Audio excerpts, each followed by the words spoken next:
Welcome to the GameChanger 00100 show. I am your host, GameChanger.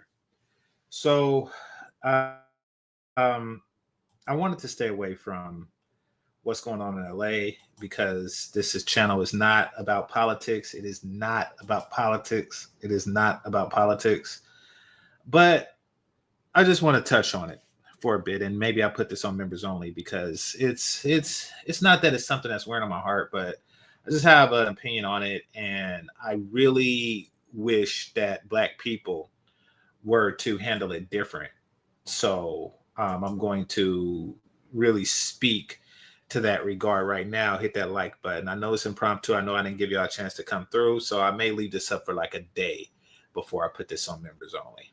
So I was watching Pink Book Lessons, and she was going over it, and she was like, Black people's participation, and everybody, it seems like the general consensus of Black content creators, especially the ones who talk about politics from time to time, like Dennis Sperling and stuff, and Anton Daniels, their stance is to stay out of it, which is fine, but it's not just stay out of it. It's stay out of it and broadcast that we're staying out of it. Like, nah, we ain't gonna help you. Like, which is something I want to address and something I truly don't agree with. I think that we should be taking a more mature approach, and I'm going to explain that in a moment. But before that, let me go ahead and do the short of the day. I found something that was somewhat related to it, but I got so many tabs open that it might take me a second to re-find it, which will give y'all time to hit the like button. Actually didn't see what I'm about to show you, but nevertheless, here we are. Oh, another person, shout out to him, who covers it intently, is Red Supreme. Red Supreme, he's always talking about the Latin gangs and how they're infringing upon, Black gang territories, et cetera, et cetera, et cetera. So he is bringing it to light. Like, this is a problem that we're not dealing with with two groups of people who have always, there has been animosity between the two ethnic groups for quite some time. And at least from his perception, it would appear as if, one side is simply bullying or preying upon the other. And, it's not to the favor of the Blacks. So right now we might be at a state of anything that is to the disadvantage of their enemies is going to be to the advantage of us. That may or may not be the case. We're going to talk about it today, and maybe I'll even put the link out there, for a little bit. Put the link out there yesterday. It did not go too well, but nevertheless, maybe I'll do it again. Maybe I'll have better luck. Anyway, I can't find what I did. So here, what I'll do, hold on.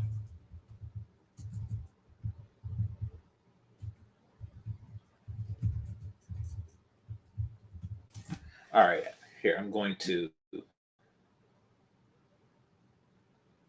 okay. So actually when I typed it in, it came up. I actually didn't see this, but I'm still going to share it. Hold on. I'm going to share it because I'm curious, and I'm going to see how this relates to what we're talking about. This is entitled How Blood and Crips Work Together in Jail. So,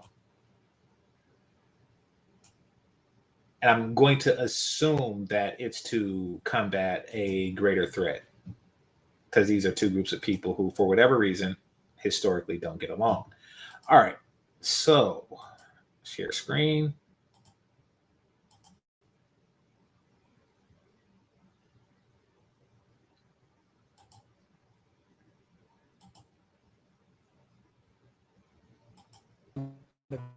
Young.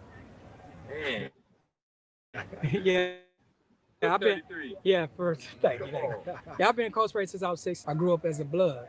Like he was saying, a lot of times we have a lot of influence in these prisons. One thing that I've learned that We as Bloods and Crips in these prisons, on these prison yards, we don't need gangbang against each other. So if we don't gangbang against each other in these prison yards, why is it that we continue to let that stuff go on in the streets? One thing about prison, we got rules. You break these rules, something's gonna happen to you. Yeah. See, on the streets, we got certain type of rules, but we don't have them. Excuse the word I'm missing, the structure. Well, like a Crip couldn't just come and do something to me. They got to actually go to the Bloods and ask the Bloods, look, this was going on. So, but we don't do that. It's like policing your own. How you doing? How you doing, man? Okay. Not what I expected that it was going to be. I thought that they were going to talk about more, the rivalry going on in prisons. But I will tell you the stories that I heard from people who I know that work in California prison system, and friends and family members I know who have been incarcerated within the last 10 years in the California prison system. And the general consensus is the same as far as the tension and animosity between the races in California. And it's not through all races. It's the prisons is divided between race and region. California, if you look at it on the map, it's a long state, meaning that, it runs long from north to west, not so much, or excuse me, north to south, not so much east to west. So because of that, it's divided into two territories, and that is Northern California and Southern California. I am in Northern California. The way, and somebody from here, or if you've been incarcerated or something like that, you can correct me if I'm wrong. I'll be looking at the comment section in a moment. You correct me if I'm wrong, but the way it seems to be divided is blacks by themselves, blacks with Northern California Latinos and Asians, and whites with Southern California Latinos, and that's it. However, from what I hear, and this isn't a diss on anybody, they seem to be the stronger set, just by numbers and organizational and being organized. The Latinos from Southern California. And you don't have to, tell me about it. Like, I think Charleston White said something similar, like that is the dynamic. And that sentiment of division is shared amongst the criminal class that is not necessarily in prison. So it's spread out, and then there's been acts of disrespects and attacks and things like that, that has been Latino on black, even invoking, the N word. And this has been going on for quite some time, for like the last 20 years or so. Hit the like button. And what's happened, in my point of view, keep in mind, though I live in California, I do not live in that area. So my point of view is different. From my point of view, what is appearing to have happened is that at some point in the last 30 years, maybe gradually, maybe immediately, maybe abruptly, but at some point in the last 30 years, the power of the black criminal class, the Eazy-E, Dr. Dre, gangsta era, has diminished greatly. While at the same time, the Latino criminal class has, improved dramatically. And there's a number of factors that go along with that. For one, black men were targeted for incarceration at a much greater rate. So their criminal class took a significant blow. They expended a lot of energy on each other, Crip and Blood, et cetera, for so long that they left themselves vulnerable to other groups who are not as divided. And then, and this is the main thing, population. They found themselves grotesquely outnumbered, even if they weren't deleting each other at an extraordinary rate. They found themselves extraordinarily outnumbered because their proximity to Mexico means that that these guys will get a new influx of population regularly. That combined with higher fertility. Those two things combined with the fact that their women actually keep the families together and intact, meaning that they have a more cohesive thing. They're not dealing with a bunch of half brothers and step brothers that are scattered all around Southern California. They actually have, like, this is me, this is my 5 brothers, and these are my 26 cousins. If you mess with one, you mess with all of them. They have that intact family because the women are actually worth a damn. That put the Black man at an extraordinarily disadvantage. So, lower population, lower cohesive population, and because the boys were not actually raised by men, less discipline within the population. These 3 factors is, in history terms, it's just like a blip. It's a blip on the radar. It's a very small period of time. However, it is a weakness that it seemed like, at least in that region, that group of people exploited. So what's happening now? What's happening now is it's like, okay, this seems to be, and correct me if I'm wrong, I'm nowhere near these events. Correct me if I'm wrong. This seems to be their moment of weakness and vulnerability.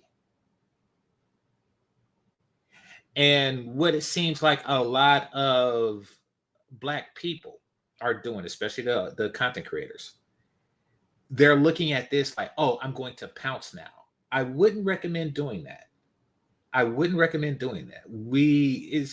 Because you are revealing your hand the same way they have been revealing their hand for, the past few decades. And what have you gotten? And then also, and I think that this is maybe something that's misunderstood. And I don't know, I wasn't there. I did see what happened in Oakland, and which is far different. We don't really know how Blacks treated Latinos when they were in power, when the Blacks were in power. Were the Latinos bullied? Were they, called racial slurs? Did the criminal class of the Blacks prey upon the budding criminal class of the Latinos? We don't know that. But if that is the case, then what happens is you have these 2 groups of people who's just trying to avenge past wrongs for quite some time. Am I saying that we should back, these group of people in what's going on? No, I'm not saying anything like that. Do what you like. But I'm just explaining the history as I understand it and why we have gotten to this point. I'm really only going to make one recommendation for Black people, and I'll do it at the end of this short show. Hit the like button. All right, and let me. Okay, it's not in the comments, but let's see. Long Beach Joe Jets, salute. And if you're from that area and you want to come up, let me know. Let me know what's going on, because I haven't been there. It says, okay, what's up, Jalen? All right. Passport King says it's not a moment of weakness. Them illegal aliens are cooked. It is a moment of weakness for a number of reasons. Okay, well, let's just say it may or may not be, but it is. It is, and here's why I strongly believe that it is. For one, what I was describing was the relationship between Blacks and Mexicans, not the Blacks and illegals. So though there exists a uncalculable population in the Los Angeles area that are here legally or illegally, even if they all were gone, even if Trump had like the gauntlet and he were to Thanos snap them all away, there is still a very, there's a large population of Latinos in Los Angeles that are here legally. And we don't know if that will make the entire community weak or will the remaining legal group that have been here for at least 2 generations, will still have the strength, to combat the existing Blacks. We don't know that. And let's see. Black Americans never did anything to Mexicans to warrant their racial animosity towards us. Maybe. Okay, I have to tell you, Black people, a large and very high percentage of us are assholes. I'm going to repeat that. A very large and high percentage of us are assholes, meaning that every opportunity we get to mistreat a person or a group of people, we take. So for you to say that we never did anything to Mexicans, that assertion, come on now. If you think about what we do to our own people, why would it not be safe to say that, we have done things to other groups of people? Think real hard about that statement for a second.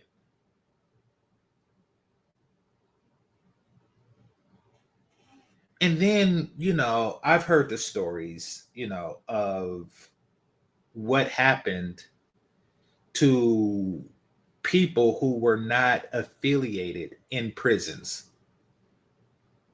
which does not exclude Mexicans, at least at that time.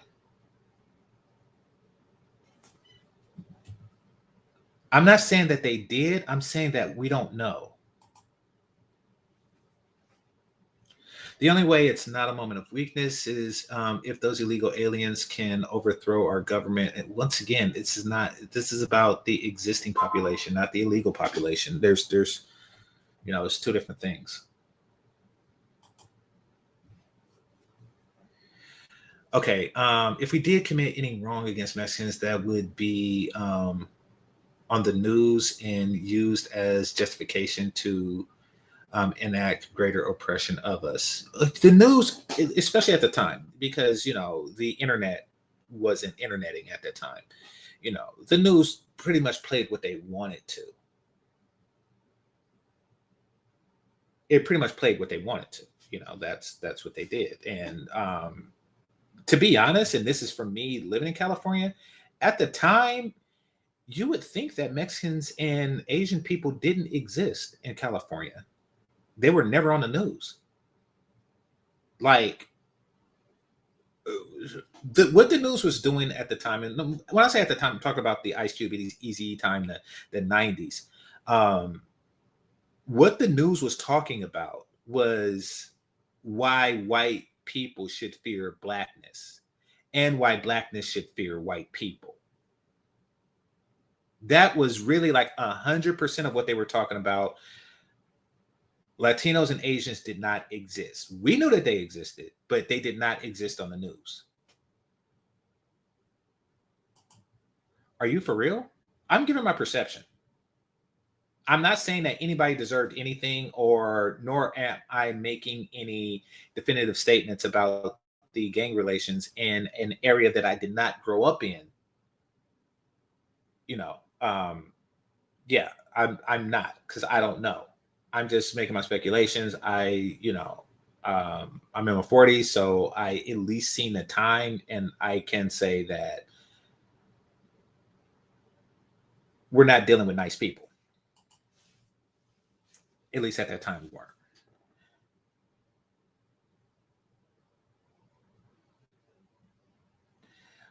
Okay, find a news article of Black Americans firebombing Mexican homes or doing drive-bys to get them out of Cali. I can't, and I won't look it up because I'm not going to go tit for tat. And quite frankly, as I mentioned, I don't know what was the relationship. I'm just saying expect to understand the possibility of that, and that's it.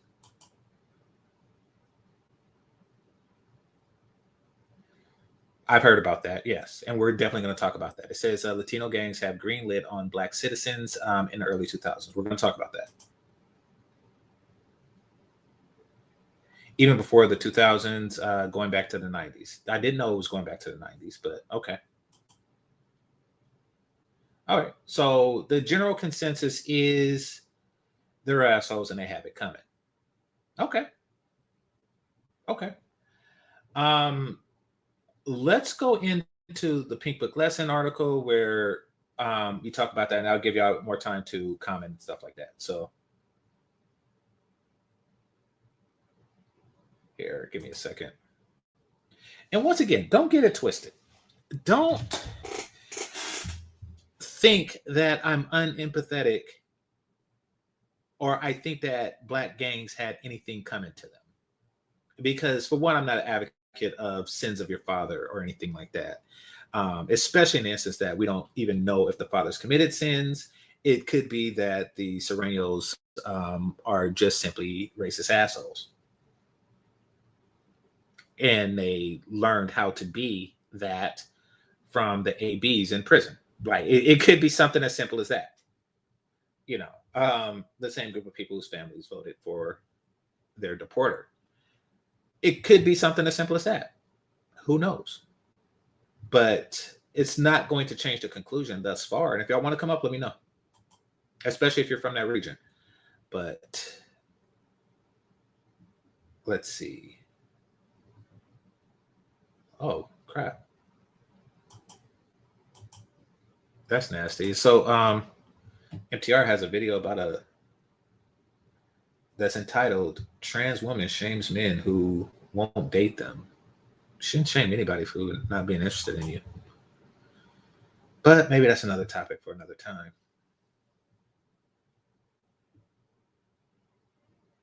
Today we're going to talk about this.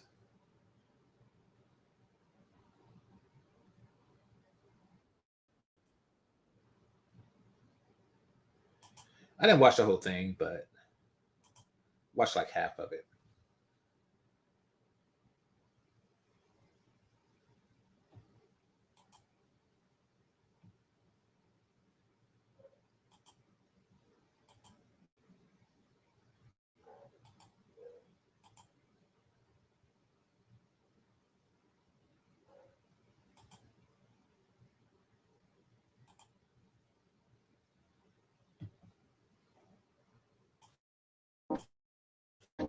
To those stating, it is not my fight. This is why this country of my skin, purple, this is a humanitarian issue. We are in this position because there is no unity. Now, the Black and the brown community, we need to come together, and we need to remember. First of all, we done told you no. You don't even respect us enough to take no for an answer. We asked you to stop saying the N-word. You said no. And so come together and remember what exactly. Remember that y'all anti-Black as racist as a lot of y'all. So we ain't got to come together and do a damn thing. We done said no. Respect our boundaries and leave us alone. Okay? We done said no. The answer is no.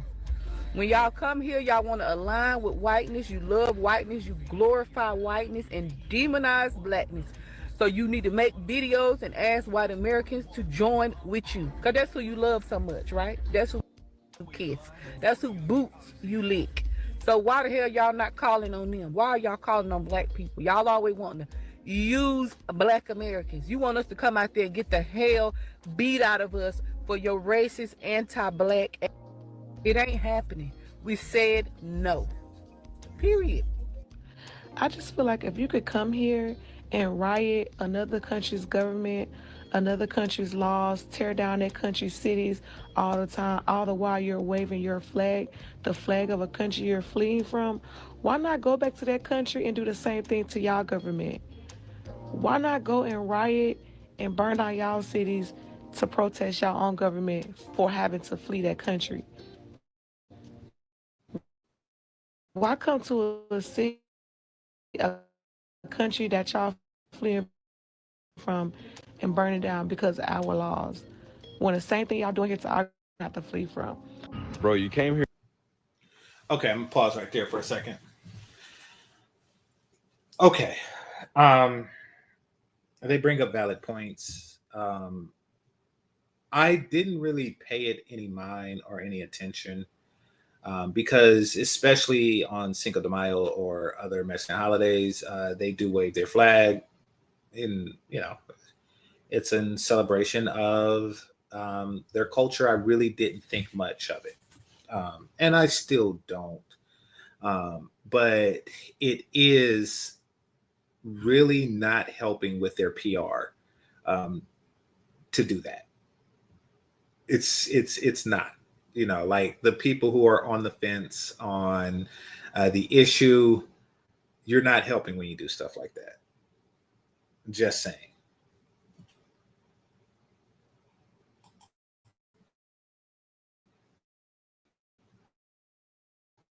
Here illegally, so you're getting sent back. Like, I'm not really understanding where I'm supposed to feel bad. Like, what? Am I missing something? Like, we also can't do that. We can't go to other countries illegally and just pop up and start working and all of that without things in order, without abiding by their laws. And to be honest, it's a much worse punishment if we end up doing that. I feel like America is being generous. Y'all are getting caught and then being sent by a plane or sent by a bus back home. That's pretty generous if you ask me. Don't call me baby. Yeah, girl, hell no. We at home, we at the cookout. If you like me, we at the spa, we getting a massage. She's right about that. Black people got boots on the ground right now. Talking about where them fans at, line dancing with cowboy boots on, plaid shirts, clacking them fans all over the place looking for the closest function for the summer fish fry, the summer barbecue, whatever outdoor event. Others on the relaxation tip at the spa, doing their self-care routines, exfoliating and stuff. I mean, not popping a sweat about nothing that ain't got nothing to do with us. We are wherever the hell y'all were when we were going through it. Because let's not play these games like y'all were outside. We were outside with our bloodline on the main line. And y'all was somewhere else. Okay? Now the shoe's on the other foot and it's not funny anymore. And everybody wants a defense. Everybody wants us to run to the rescue. This ain't our battle, baby. Let's get real. Who voted for him? Who showed up to them polls and voted for him? Now, I'm not saying what's happening is right, but... Okay. She has an undisputable point. And this isn't a bait and switch scenario either. This isn't, where many presidents, especially Trump, have shown a history of doing this, and that is saying one thing and then doing another. I think that this administration is an example of that. Promising jobs and then firing people is definitely a bait and switch. But this isn't that. He did run on anti-immigration. That was his soapbox that he stood on. So, and I'm not saying that the people who are protesting were necessarily people that voted for him, but your community did vote for him. I do have to wonder, and this is a thing that's happened, especially with politicians like Trump. But really, I think it's more of a Kamala Harris thing, that she just wasn't a healthy candidate. But I'm wondering if a lot of Latinos who voted for the current president, did they do so believing that he would bring harm to us, to Black people, to the Black community? Because that's how some people get elected. Like, you have you have several groups of divided people. And then you have a candidate who, implies or promises that he is going to make life more difficult for each other group. And they're basically voting against their own interests because they're voting against their opposition's interests. I'm wondering if that was the mentality of the people at the time. Because their voting patterns would show that the ones who are citizens and capable of voting are anti-immigration. However, they're protesting forced immigration. Like they're protesting, people who are enforcing the anti-immigration rules. I mean, you did vote for a guy who promised to build a wall and make Mexico pay for it. Let's not pretend like you didn't know that he was on that ish. Let's not pretend. I mean, like, if you are a Chinese person who voted for him, you might have been shocked when he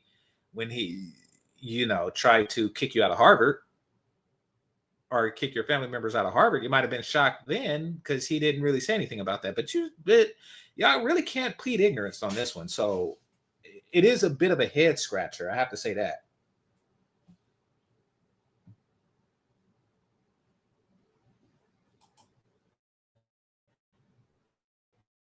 I've been struggling on how to say this, and I made a video earlier. I took it down, but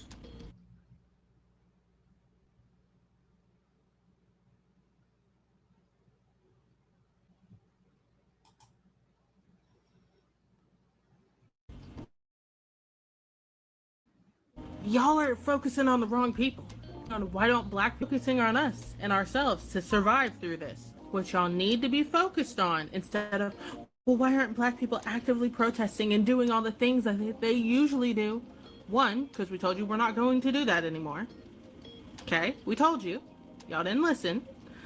Two, because we can't help you as much as the people you need to help you. Okay?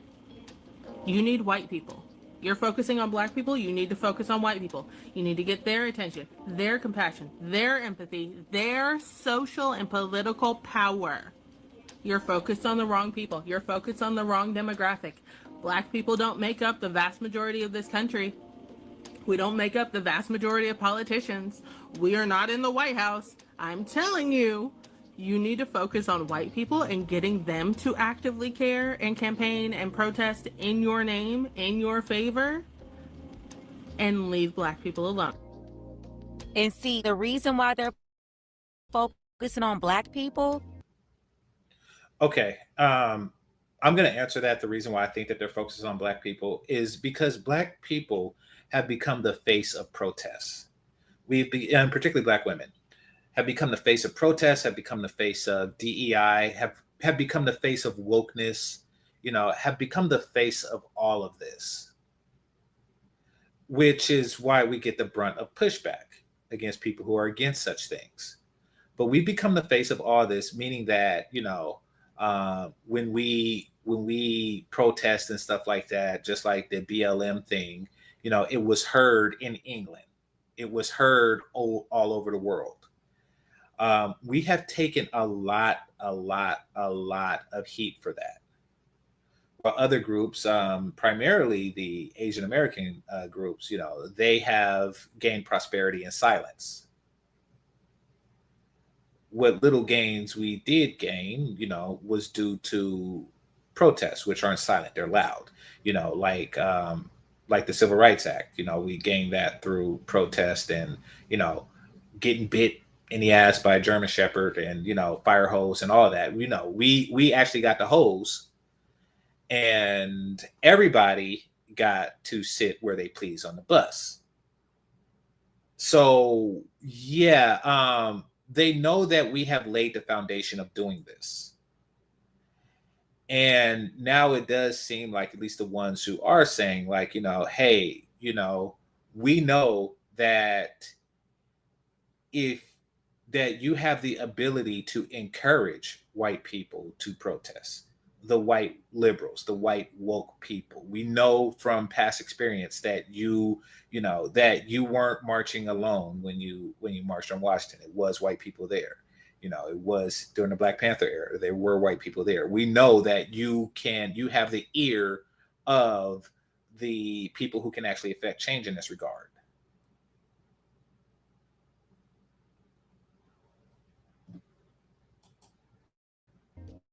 It's because most white people, at least the ones who voted for Trump, they're not saving them because this is exactly what they voted for. They told Trump what they wanted, and Trump promised he would deliver. So why would they go against what they wanted to appease the people that they identified as their problem? Nah, but instead of going against those people, they're trying to lash out at black people because they already have a problem with us anyway. They're always trying to find a reason to blame Black people for anything, even when we clearly have nothing to do with this at all. Black people are tired of being a bank where everyone keeps making withdrawals and no one ever makes a deposit. And I want you to think about that. If that was your setup, would you still want to give? Especially for those of us in the Hispanic community, because it's about patterns that we've inherited and the harm that we've ignored. Me, myself, I'm Puerto Rican. I've seen how anti-Blackness and colorism still show up in our homes, in our language, in our media, in our families. In many families, darker skin is treated like a disadvantage.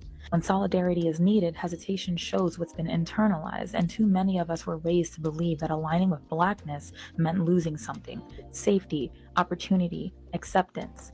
And we were taught the proximity to whiteness would protect us, that staying quiet was safer. So if we don't unlearn that, we end up repeating the same harm we say we stand against. Okay, I'm gonna Wow. pause right there for a She second. told the 100%. So yeah, there is a thing. It's what it seems like happening is just years of foolish animosity has come back in a very harmful way.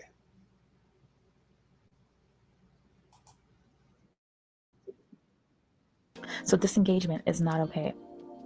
What's happening to immigrant communities right now is devastating. I'm not taking away from that, and it does deserve compassion and support.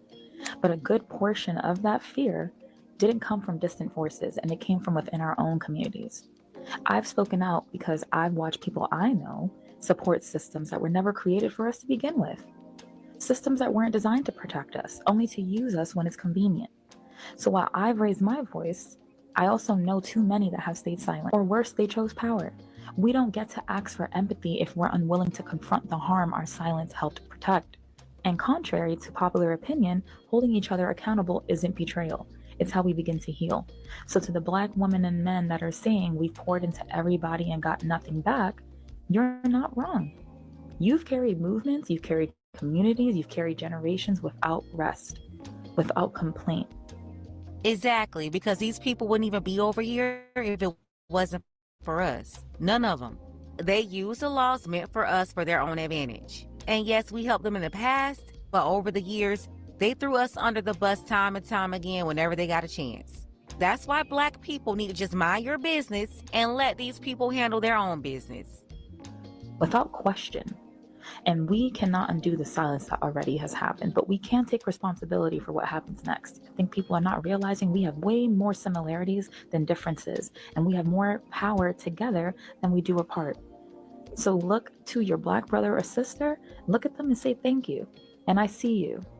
Simple as that. Strike up a conversation, get to understand. Because that's You know what this no, I was just thinking an interesting phrase came to my mind just now. Like when Ice Cube was like, I thought I started this gangster shit. You telling me this is the thanks I get? When she said that, that's what came to mind. It's like, well, first of all, we as Black people could say, I thought I started this riot shit, between Watts and the Rodney King situation. I thought I started this riot shit. You telling me this is the thanks I get? We could actually say that in a very comical way, an ironic way.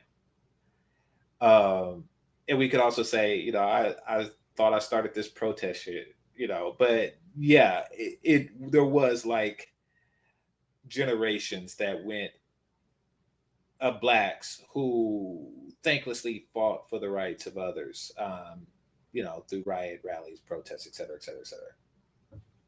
This is a true thing. That's all they're asking for, to be seen and to be appreciated for all they do. Hey, she's telling the truth. I would say at this point, though, we don't even need to be seen. Black people need to be focused on getting their business in order, not attention and acceptance. Accept yourself. Hear each other, and just mind your own business. Also, for the ones going back and forth, battling these people on social media, don't even waste your time. Let's go ahead and get the conversation started. Tell me what you think about this below. Special thank you to Charles H. I appreciate you, Charles, for all of your support for the channel, as well as Elmer. All right, so that's that. Let's see what you have to say in the comment section. So there's people here, particularly this Passport King person, who have a very strong opinion on this. So I'll read that opinion. All right, it says, because those accounts don't exist, referring to violence against Latinos before they became the dominant criminal force in Southern California. That's what he's referring to. The violence been one way, and worse, the Mexican gangs targeted ordinary Black citizens with no gang affiliation. This is true. That has happened. Those Mexican gangs targeted Black children and elderly on some wannabe ethnic cleansing campaign so that they are getting their long overdue karma. The bill come due. Maybe you're right. Maybe you're right. Ain't no Black and brown unity. Well, perhaps not in Southern California. It exists here. I'm in Northern California. Them cowards finally getting what is long overdue. So yeah, so you can see the passion that Passport Kings have about this particular subject. I don't typically cover politics, so forgive my ignorance on it. And once again, I'm not from Southern California. And our governor being too far lenient, they haven't gone nowhere near as hard on them. Mexican and other Latin American scumbags rotting out LA. Okay, how do you really feel? All right, let's see. Trump ran on immigration enforcement, and reaction to those rioters in LA shows why they need to be deported.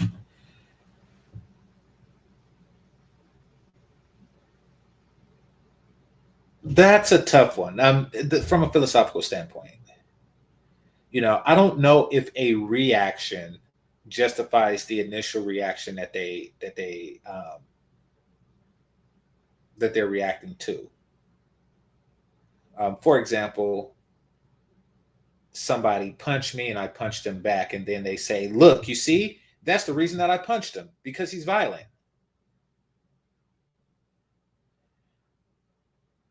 I don't know if that analogy would really apply in this particular scenario, but I feel your logic.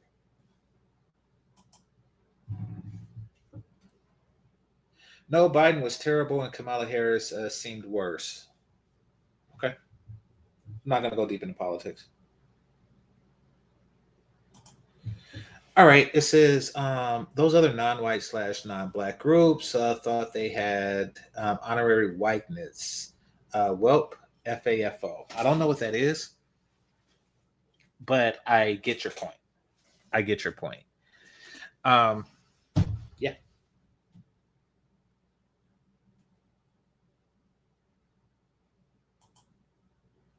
Exactly. Them cowardly opportunists and shameless parasites are getting their just desserts.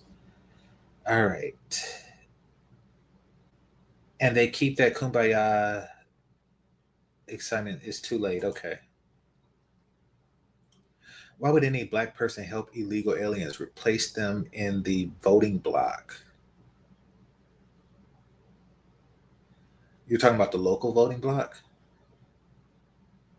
Help me out here. I mean, because I think that some are really feel that they will reinforce their existing vote, meaning that if they have similar voting patterns, which they don't, but if they did, then it would work to the favor of the existing group. But yeah, I thought you were going to say, replace them in jobs. All right, here's the thing. If this protest has happened anywhere else, like if it happened in Oakland or anywhere in Northern California or, other parts of the world where the tension between Mexicans and black wasn't as high, I would say that the blacks are overreacting in their jubilation about what's going on. Um, but it just so happened to happen in the place where the tensions between black and Latinos is the highest. And in the place where Latinos have been the most aggressive and the most hostile towards blacks in the entire union. It is very, it's a bad look to really pretend like you don't know that that stuff happened. The stuff that the people were mentioning in the chat rooms, you know, the de facto genocides, the firebombing, the racial slurs, the, you know, assaults, you know, once again, Red Supreme have a channel dedicated to all this because he's from Southern California, you know, so it's very disingenuous to pretend like none of these things happen. Now, granted, this is done from the criminal class, and I don't know what the day-to-day relationship between the non-criminal class blacks in Southern California is. But needless to say that there really isn't a positive enough history for them to stand arm in arm against a U.S. Marine.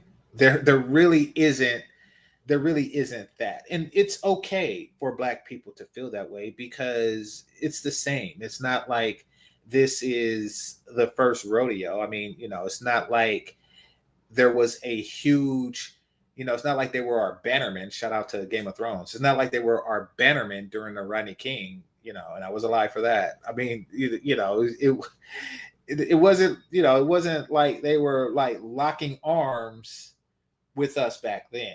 Or Watts, you know, I didn't really see that.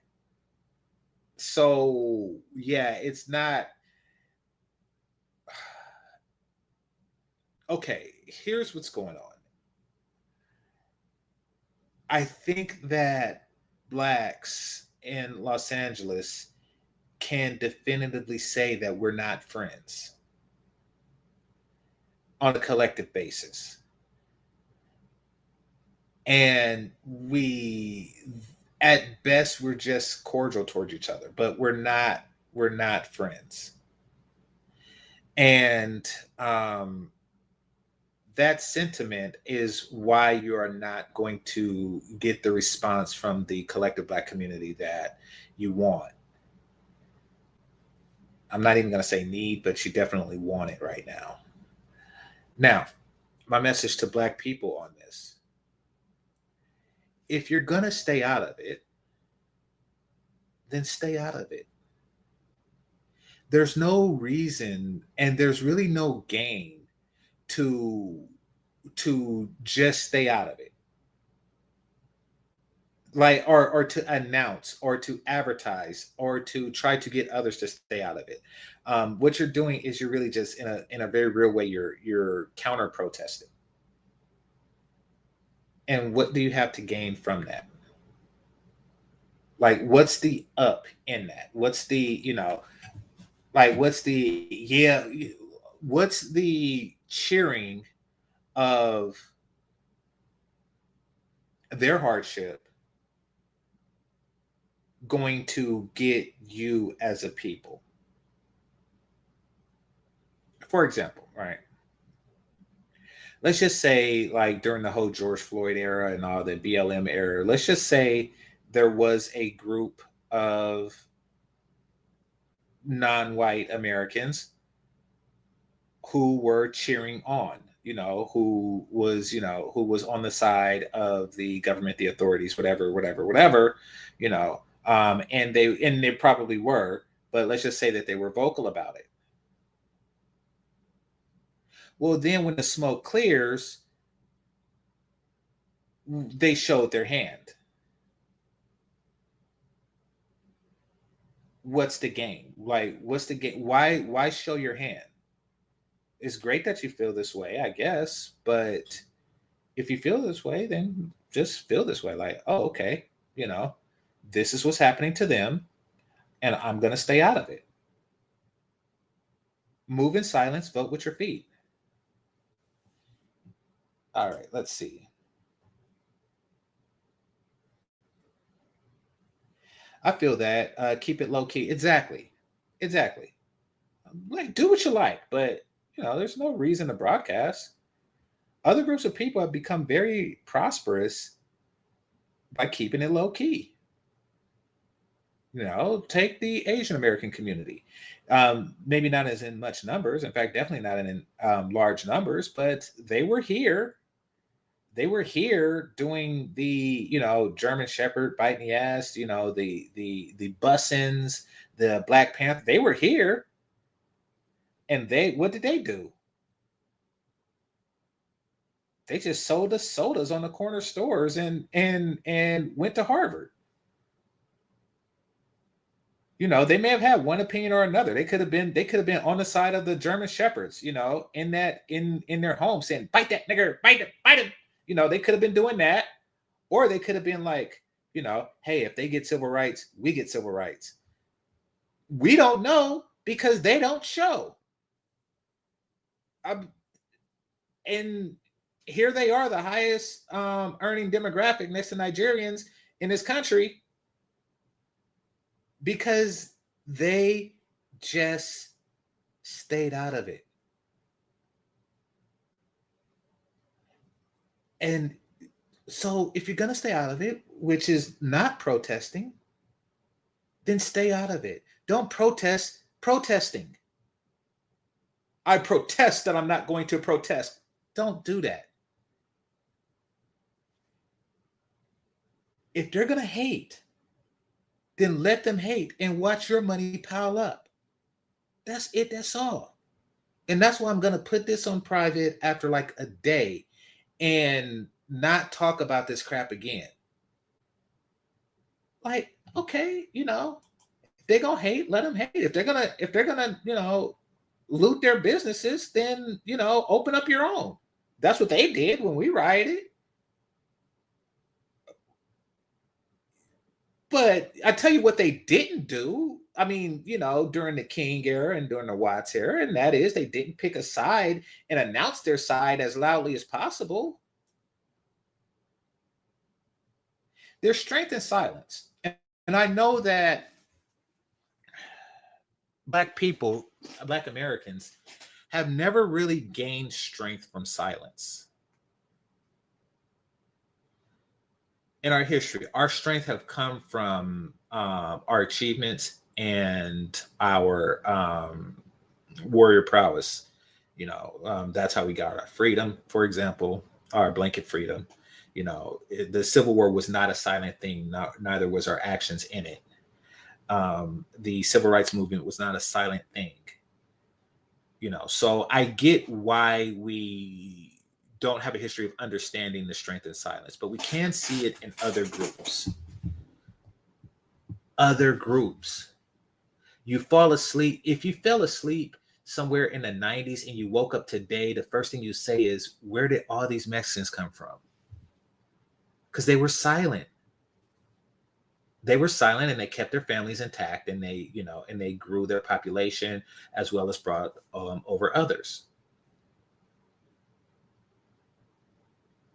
If you fell asleep the day Bruce Lee died and you woke up today and, you're like, oh, wow, why are all the doctors Oriental? Like, how did they grow their money so quickly? Power and silence. So I want to, because this message really goes out to someone in particular, Dennis Sperling. And I haven't really watched his videos like that lately. I don't have anything against him except that he's not really, he don't follow the code that I just laid out. And it's like, what are you gaining from this other than clicks and views? Hold on, let me see what latest he has to say about this.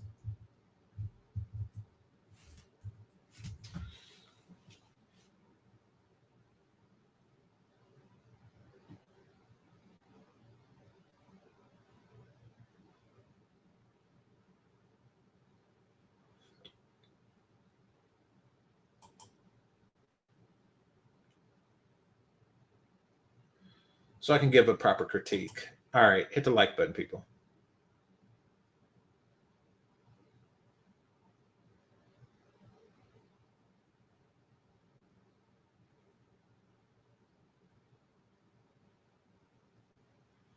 All right, share this.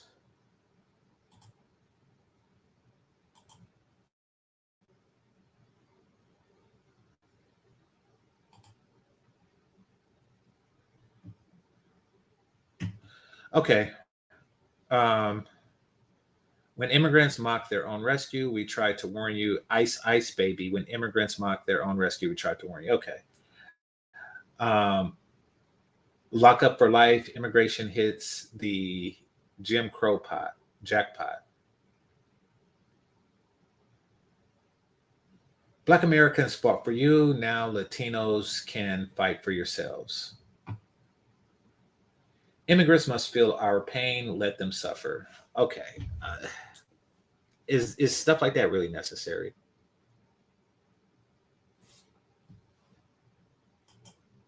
Somebody says, please don't disrespect my uncle. My uncle D, GameChanger. Listen, I'm not here for beef. I'm not here for beef. I have nothing against the homie Dennis Sperlin. I really don't. You know, I'm just saying I don't really think that this is helping. And I don't think that when the smoke is clear, and if 4 years from now we have like an ultra liberal president, and we're back to some BLM crap, I don't think that we need an ethnicity of people that that remembers being taunted on their down era.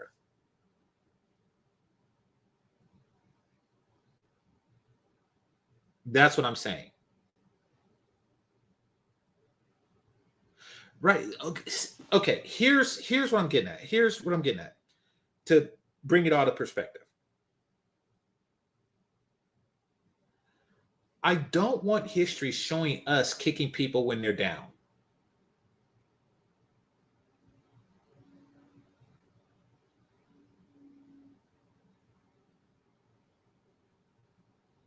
Do y'all understand that now?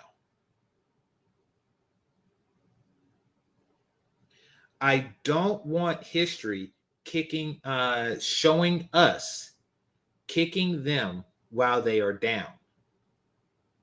We don't know what the future holds. We don't know who's going to be up in a generation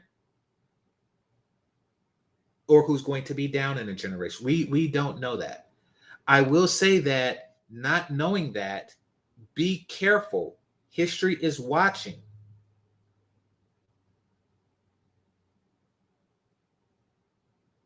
History is watching how we are reacting.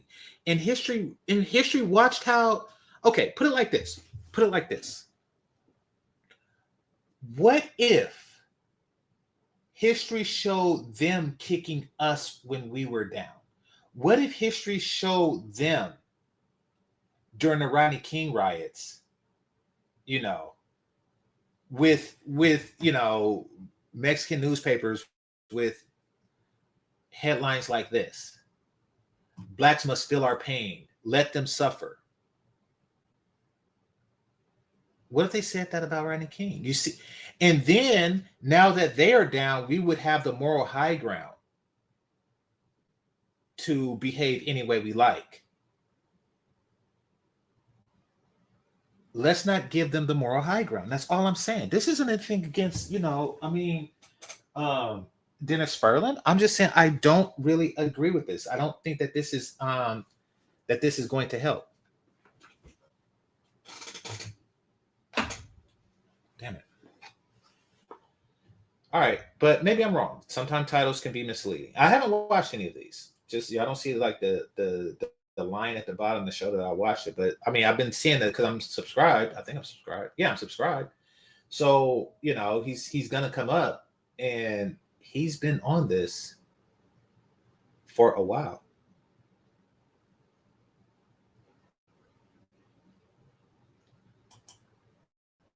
Let's see the latest.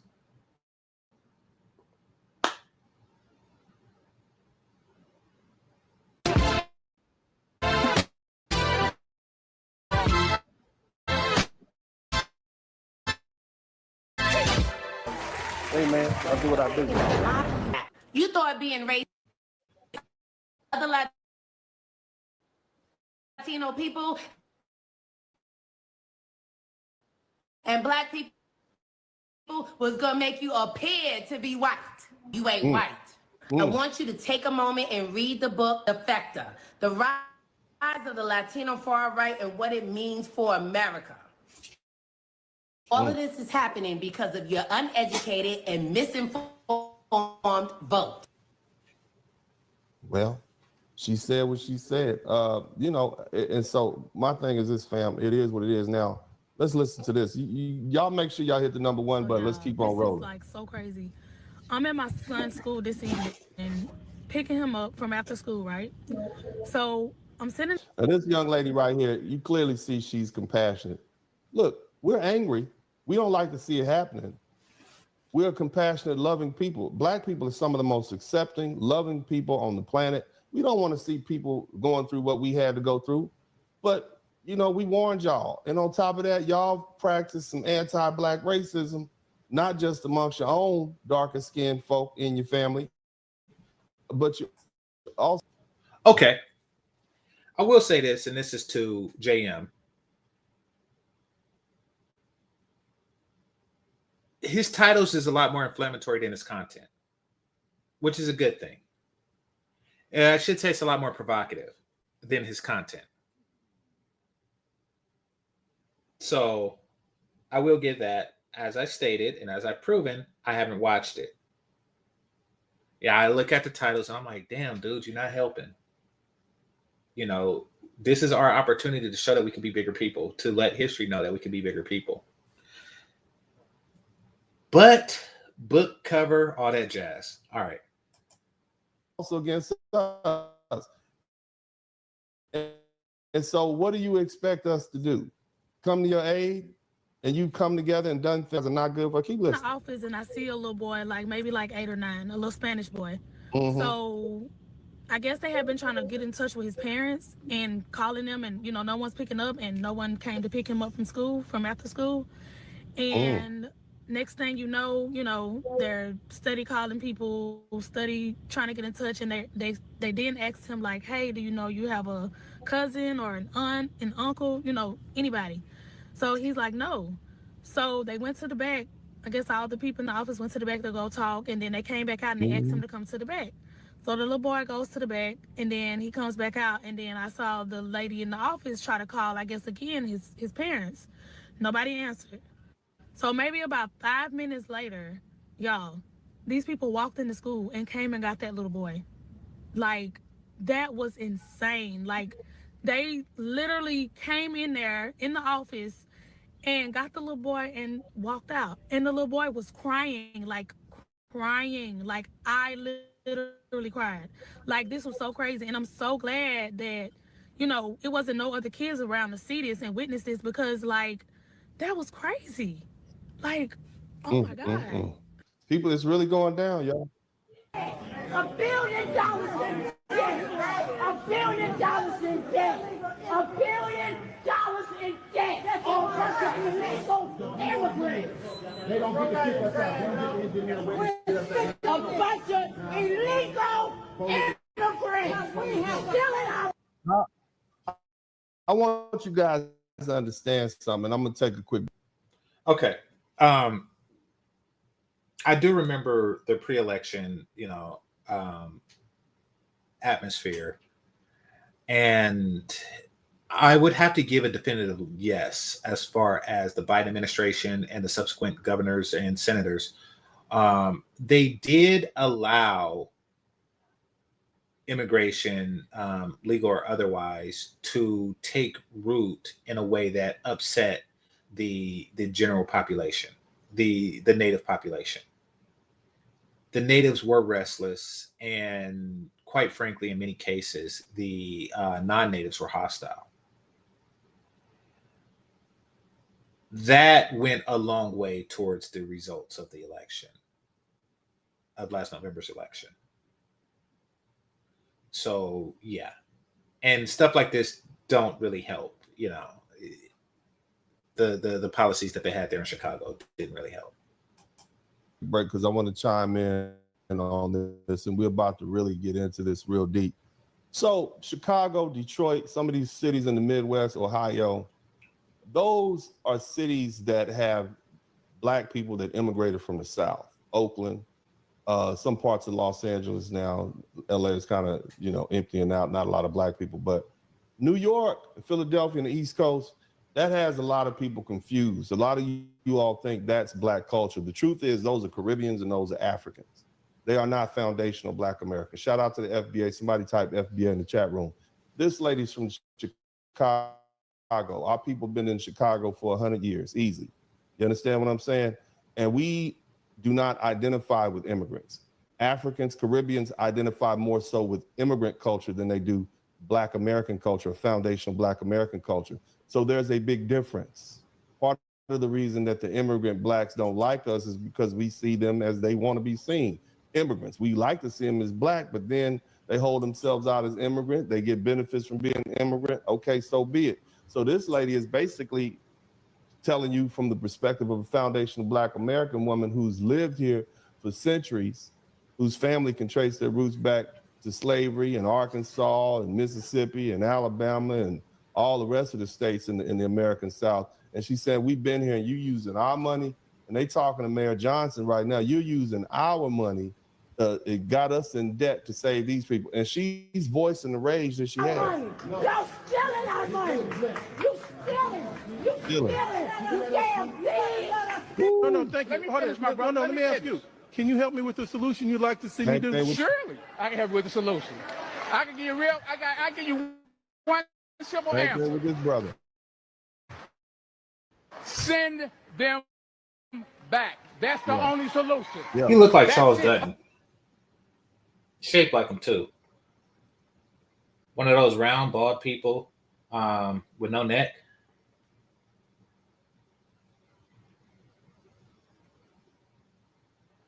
But I don't know who he's speaking to. But for someone to say, what's the solution? I would respond. His response was great. But the response is, it's not our problem. This is, what do you mean? What's the solution? What's the solution to other people's problem? I don't know. If somebody came to me and said, GameChanger, I got cancer. What's the solution? Huh? I would just be dumbfounded. It's a situation. Hey, I'm from South Africa and they're taking my land. What's the solution? I don't know. I mean, it's not my equation.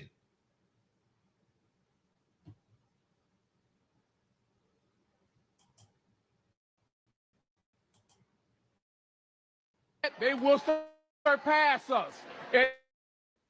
It's math. It's simple here. And that's the goal. They've been saying.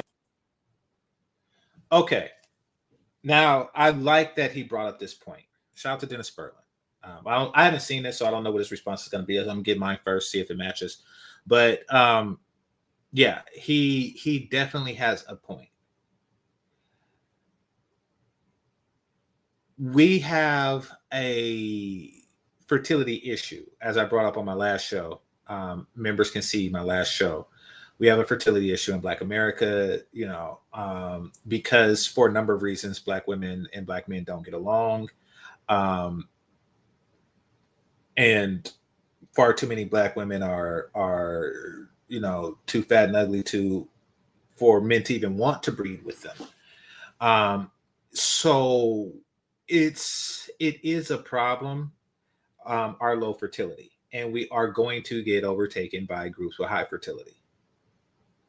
I don't think that not allowing these groups in is going to solve that problem because, they could just wait for the whole country to collapse due to low fertility and then just come in afterwards. I mean, it's you know, you got to have babies.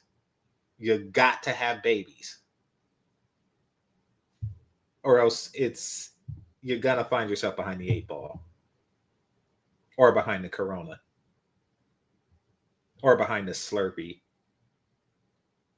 Or behind the, you know, you're going to find yourself behind the group of people that are producing, no matter what the group is.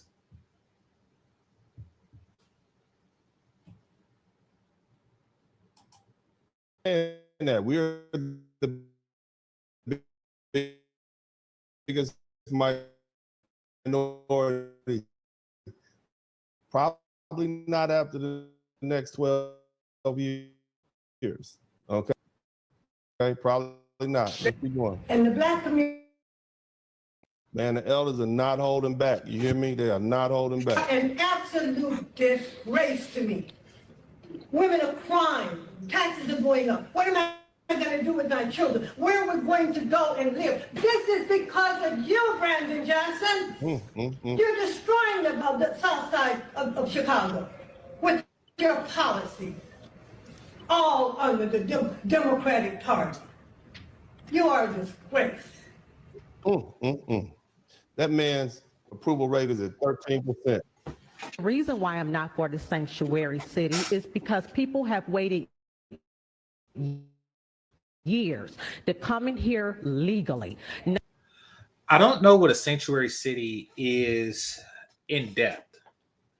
I very likely live in one, but from what I understand a sanctuary city is, maybe something deeper, is that if an illegal immigrant is a victim of a crime, they have the ability to report that they are a victim of a crime, even if an American citizen is the one that's victimizing them, and not be persecuted for being an illegal immigrant.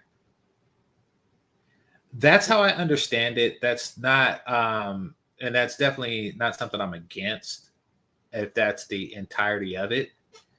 I will say that if there's the added caveat to where, you know, if they are a victim of a crime, then you know, and they report it, then they get aid on path to citizenship, because then you can have like false victim claims. Or if, you know, somebody's about to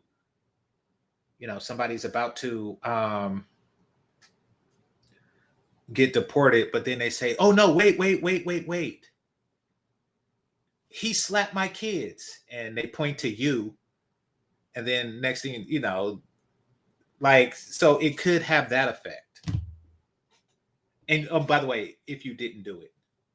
So, you know, stuff that don't really affect me directly like that, you know, it's really, I don't really look too much into it. Not just transported on these buses, dropped off in our neighborhoods, raised, just making it down here today. And this is ludicrous. It is, man. This is how black Officers people will live. usually have a patch like this if they are not undercover. Now, this is Latino people trying to help their people. This is the help. I want you to, but there's a very diverse group of, well, let me say they are, it seems like suspect help. Keep listening. So you'll see something like that. CBP will have something like this. You can see up there, CBP, Border Patrol. This might be closer to the border. This is the back. This is the logo. She trying to help so look out out for that for CBP. Now you got this type of Latino person, and then you got people like this dude. I don't know what it speaks for itself. Listen to this dude right here. Okay, English them both. I'm about to make an English one there. You know, a part of me actually at some point, it really didn't matter. But I think before all of this, I actually thought that Dennis Sperling was part Latino. I mean, even before all this, I came to the conclusion that he was just FBA. That. But at some point, I did think that. That's not really relevant. I'm just thinking out loud. This is funny because there's some shit. Hold on. Ice.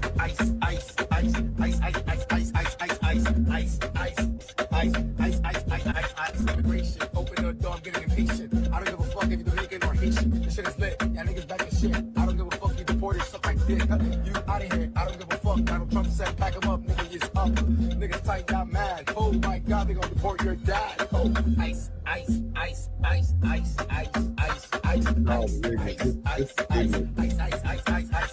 my god, niggas getting deported, I got mad. Hold on, you should have went and got your bag. Dominican. He's got to be a Dominican. He's got to be a Dominican. Niggas out of here, y'all tough.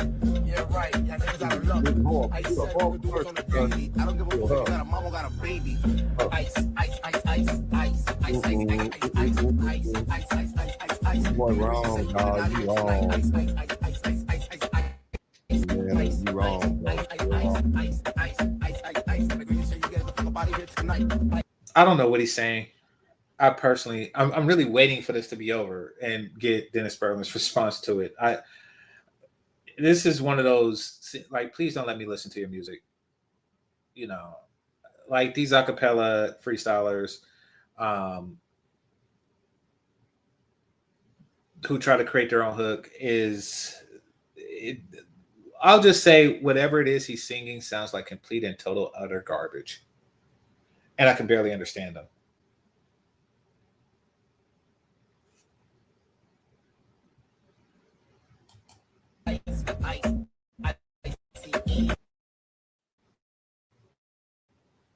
He wrong for that. He is super wrong for that. Started in Chicago, people, man. They're picking up by the truckloads, man. And I feel bad. I'm not gonna lie, man. Not for the Venezuelans getting the fuck up out of here, man.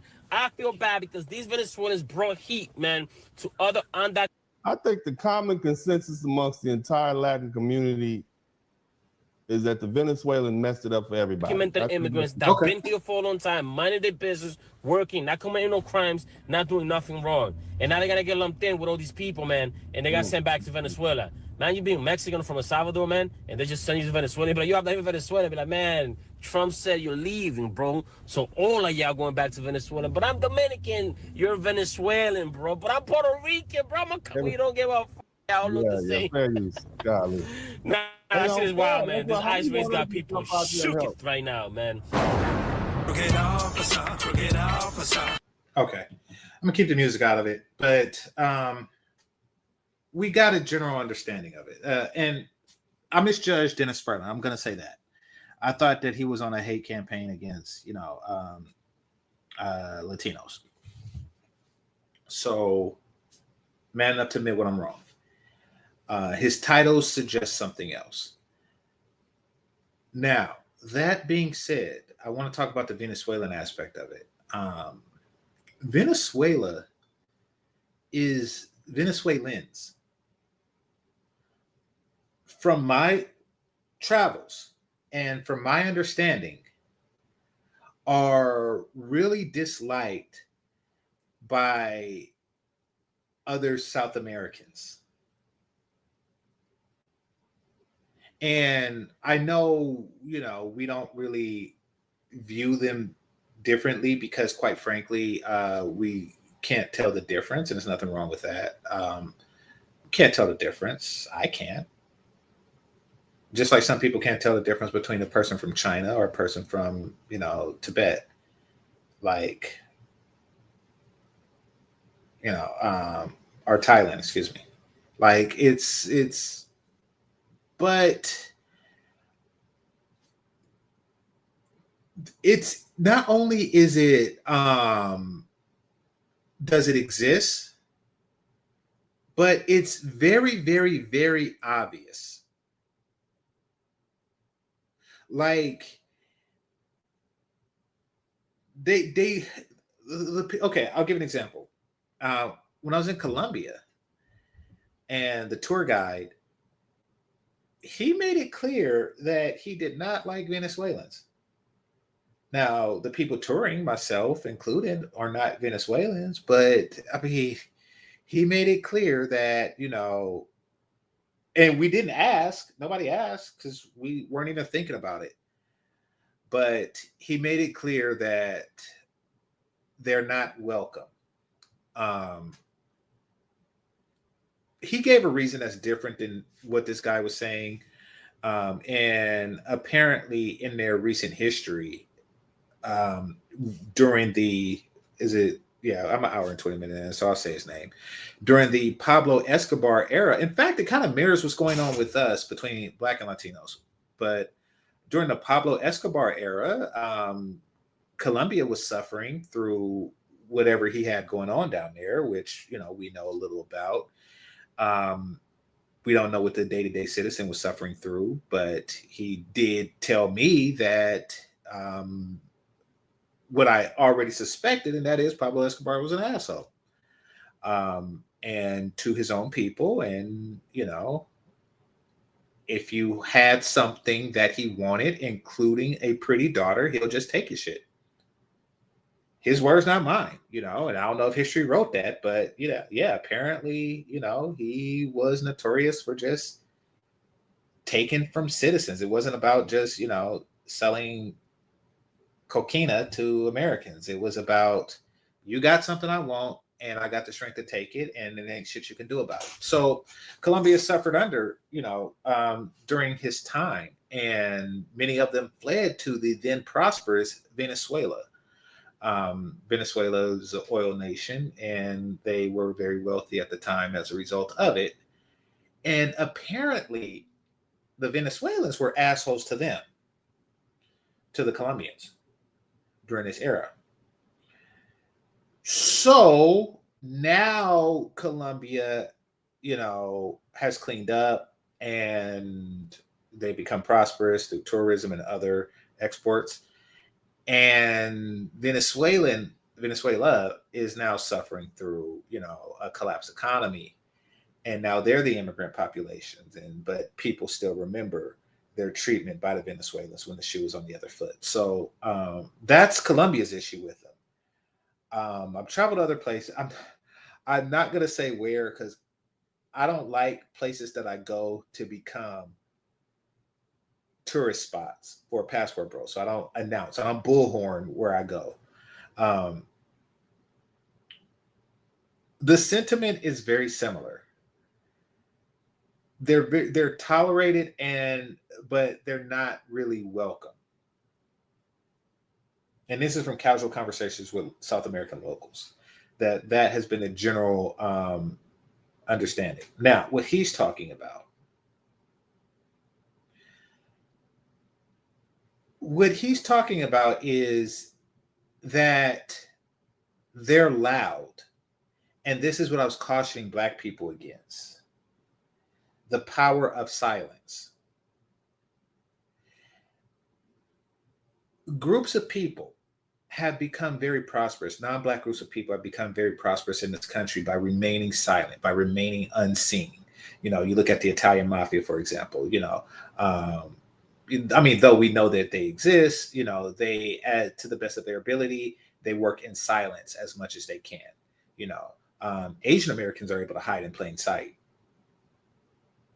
They're able to hide in plain sight because they're silent people and they keep to themselves. They're not out kicking up dust, and they're not out making music about their criminal exploits. So, they don't get a retaliation. But trust and believe, if you go to your local 7-Eleven, you are being served by somebody who is not here legally. And that same person has served Slurpees and donuts to police officers and just kept right with his business because they're not kicking up dust. They're not causing anybody. You go to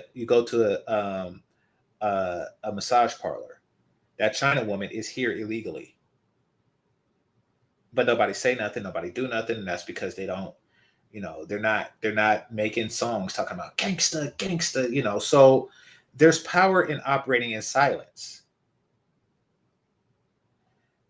Mexicans for a long period of time, and people ask, what were they doing during Jim Crow? They were remaining silent. They were remaining silent, building their families, building their numbers up, so they'll have the strength, if something ever do, for the day like today, they could come out in numbers and force. Venezuelans come day one just kicking up dust and blowing up the spot. They come day one kicking up dust, blowing up the spot, like, hey, I'm over here.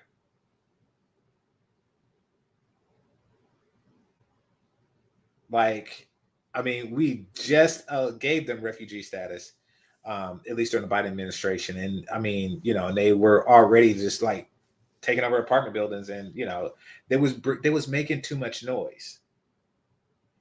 And now the retaliation is against all Latinos. People, including Latinos, voted for somebody to take care of that problem, and they bit off more than they could chew.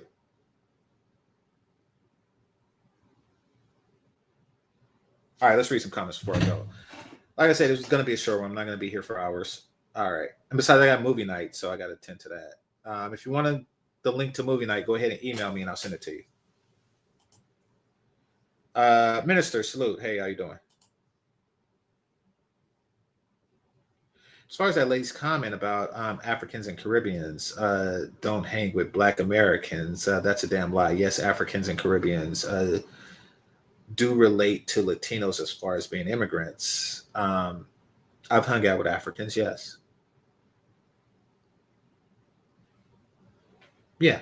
I mean, maybe Dennis Furlan's perception is different, and maybe this woman, they simply don't like hanging around her.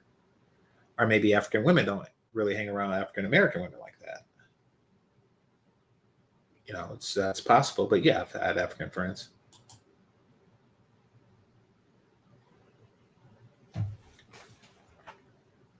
But that's as far as it goes. Africans and Caribbeans have complicated start with Black Americans because some of them can be assholes with their approach, and that's on both sides. Okay. African Americans are the Venezuelans of Black people. We're loud. We make too much noise. Let me look something up so you can see what I'm talking about. All right. Average Nigerian American income. All right, let's see. The median household income for Nigerian Americans was $80,711 in 2023. While Nigerian Americans have a higher median income than the U.S. average, their per capita income is slightly lower than the U.S. average. Didn't know that. So it's like lower by $300 a year. Personal earnings for Nigerian males were $67,000 and $61,000 for females, both higher than U.S. average. Wait, I don't get it. If their personal earnings is, what's this 43? Let's see. Oh, I get it. Okay, so their per capita income. Here's what's going on, and this is a sign of a prosperous peoples. Here, I don't put on a thing. I'll just read it to you. All right, so it says while Nigerian Americans have a higher median income than the U.S. average, their per capita income $43,030 is slightly lower than the U.S. average of $43,313. Personal earnings for Nigerian American males were $67,000 and $67,475 and $61,208 for females, both higher than the U.S. average of $63,975. All right. So they make more money than the average American. The reason why their per capita income is so low, or is slightly lower than the average American, is because they have kids. They have more kids than we do, which means that their population is growing while ours is dwindling. And when I say ours, I'm talking about Native Americans, or Americans that have been here for over 100 years. So, that's what's going on. Now, how were they able to accomplish this? By moving in silence. They remain silent. They're not out kicking up dust. They're not blowing up the spot. They just come here, get their money, get their money right, get their family right,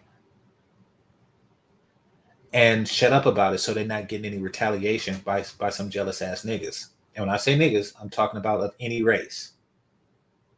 If you're a white jealous nigga, you're a white jealous nigga. If you're a white jealous nigga, that's mad because LeBron James can dunk a basketball and Cheng Chu, can formulate a calculus problem and you can't, you're a jealous ass nigga. So what they do is they like, okay, I'm gonna get my PhD, but I'm not gonna make a rap song about it. I'm damn sure not gonna do with black women and talk about how we got the most degrees and some stupid crap like that. We blow up the spot. And just like we're doing now with this Latino thing, we're blowing up the spot. There's power in silence, and their prosperity is an example of that. They're blacker than us. Move in silence.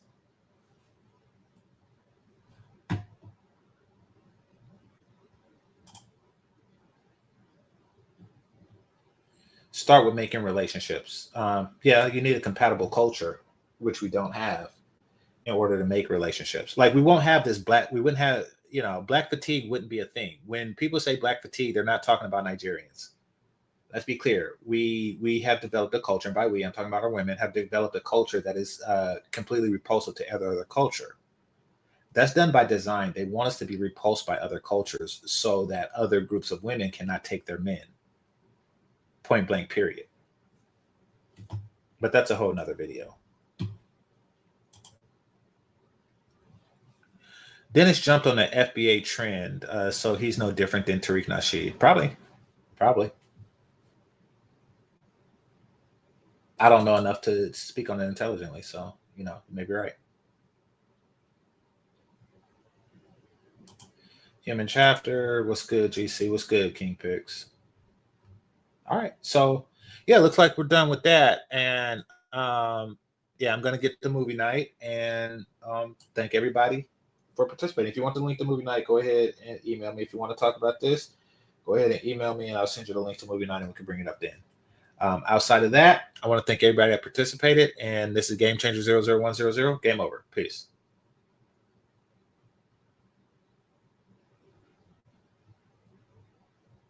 Oh wait, did I miss some? Hold up. Okay, yeah.